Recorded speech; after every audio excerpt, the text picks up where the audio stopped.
Hey, ¿qué tal? Ahora eres oficialmente un Shinigami recién graduado de la Academia Shino, que acabas de recibir tu asignación en alguna división del Gotei 13, y puedes creerlo, tu salario inicial es de miseros 200,000 yenes, mientras que los capitanes ganan fortunas por hacer el mismo trabajo que tú, solo que ellos tienen Bankai y tú ni siquiera sabes si tu Zanpakuto tiene nombre. Bienvenido a la Soul Society, donde la muerte no es el final de tus problemas, sino apenas el comienzo de una nueva pesadilla burocrática. Tus primeros años como Shinigami común, bueno, son una delicia absoluta. Mientras los nobles Kuchiki y Shihoin están aprendiendo técnicas ancestrales familiares en sus mansiones, tú estás aprendiendo a limpiar los baños de los cuarteles y a doblar correctamente tu kosó de negro para que el teniente no te grite por tener arrugas en el uniforme. Tu entrenamiento básico incluye dominar las 4 artes Shinigami: Sanjutsu, Hakuda, Jojo y Kido. Pero como no eres un genio prodigio, te toma décadas apenas conseguir hacer un Shunpo sin tropezarte, y tu Hado número 1 tiene la potencia de una linterna con pilas agotadas. El sistema de asientos es especialmente encantador para alguien como tú. Estás completamente sin asiento, lo que significa que eres básicamente mano de obra gratuita para cualquier oficina numerada del 3 al 20. Y no te hagas ilusiones, porque según las estadísticas del Gotei 13, la mayoría de Shinigamis nunca pasan de las 115, y eso si tienen mucha suerte y no mueren antes en alguna patrulla rutinaria contra Hollows. Mientras tanto, ves pasar a tipos como Renji Abarai que logran saltar de sin asiento hasta teniente en tiempo récord, pero claro, él tenía la ventaja de conocer a Rukia Kuchiki desde la infancia y tener un Sabimaru que al menos le habla. Tu Zanpakuto, sí, tu fiel compañera. Después de décadas de meditación Zazen y batallas, finalmente logras escuchar una voz que susurra algo que podría ser su nombre, pero que también podría ser simplemente tu estómago pidiendo comida, porque los Shinigami sin asiento solo reciben una ración básica de arroz al día. Cuando finalmente logras tu Shikai, descubres que tu poder es algo tremendamente útil como hacer que mi espada sea ligeramente más filosa o crear una pequeña brisa, mientras observas con envidia cómo el capitán Hitsugaya congela medio distrito con su Hyorin Maru sin ni siquiera sudar. Y entonces llega el gran día. Tu primera misión real fuera de los muros de Seiretei, ese viaje divertido que tus superiores te mandan, tipo un intercambio cultural con Rukongai. Solo que el único intercambio es tú tratando de no ser devorado por un Hollow mientras patrullas los distritos más alejados donde ni siquiera los criminales quieren vivir. Porque claro, los distritos 1-10 están reservados para Shinigamis con rango, mientras que tú gets asignado al distrito 78, donde hasta las flores son venenosas. Los Hollows que enfrentas no son precisamente los menos peligrosos. Mientras los capitanes se enfrentan a arrancars con nombres dramáticos y filosofías complejas, tú te topas con Hollows hambrientos que básicamente son máquinas de matar desesperadas por comerse cualquier alma que encuentren. Tu entrenamiento académico de apuñalar la máscara blanca se vuelve considerablemente más complicado cuando el Hollow en cuestión es 3 veces más grande que tú y tiene tentáculos ácidos. Y no esperes backup, porque los capitanes y tenientes están ocupados con asuntos más importantes, como papeleo administrativo o tomando té ceremonial. La Central 46 tampoco ayuda mucho con sus regulaciones absurdas.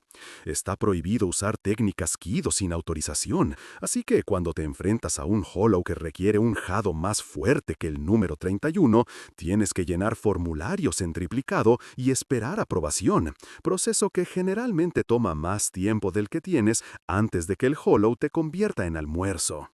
Y si por casualidad usas una técnica prohibida para salvar tu vida, te arriesgas a terminar en la prisión subterránea central, donde los criminales te reciben con la calidez típica de alguien que ha estado encerrado por siglos.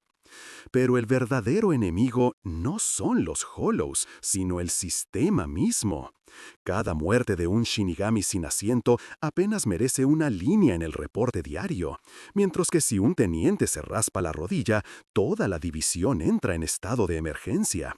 Las familias nobles tienen inmunidad práctica ante cualquier crimen, pero si tú llegas 5 minutos tarde a tu turno, te descuentan medio sueldo.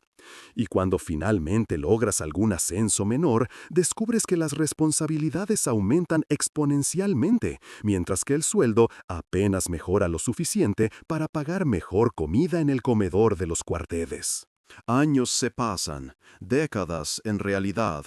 Has logrado algunas promociones menores, quizás llegaste hasta el asiento 12 o 10 si tuviste mucha suerte y sobreviviste a suficientes misiones suicidas.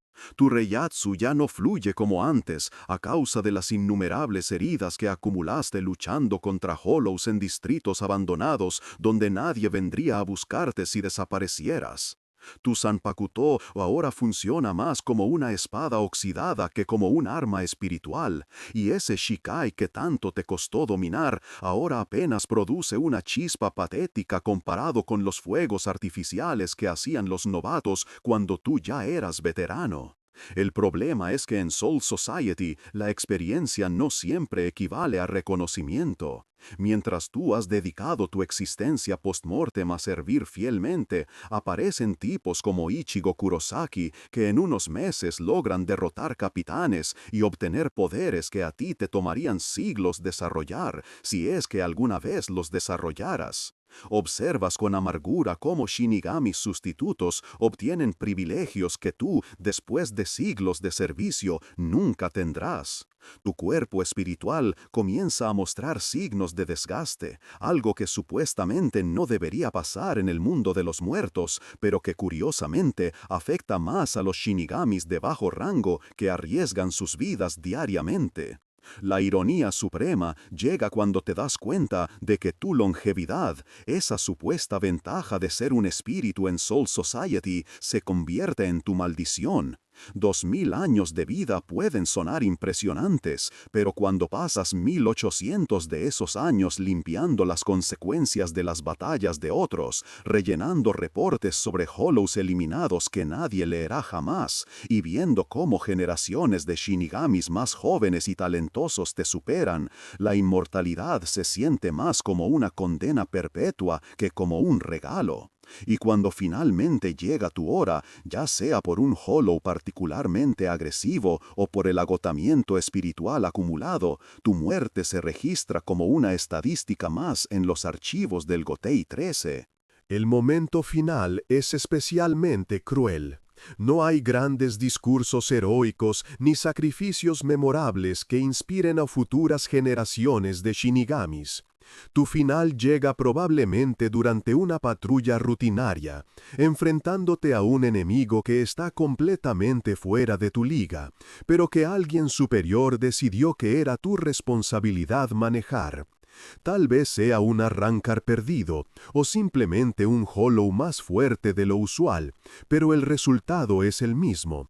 Tu Reiyatsu se desvanece, tu Zanpakuto se rompe, y tu último pensamiento es la amarga realización de que tu nombre nunca aparecerá en los libros de historia de Soul Society, sino que será apenas una línea en un reporte de bajas que algún teniente firmará sin leer. ¡Qué vidiña más desastrosa la tuya! Ser un Shinigami común, especialmente con el sistema de castas disfrazado de meritocracia que maneja Soul Society, es horrible desde el comienzo hasta el final más patético. Te espero en el próximo video. Valeo, enos, y me fui.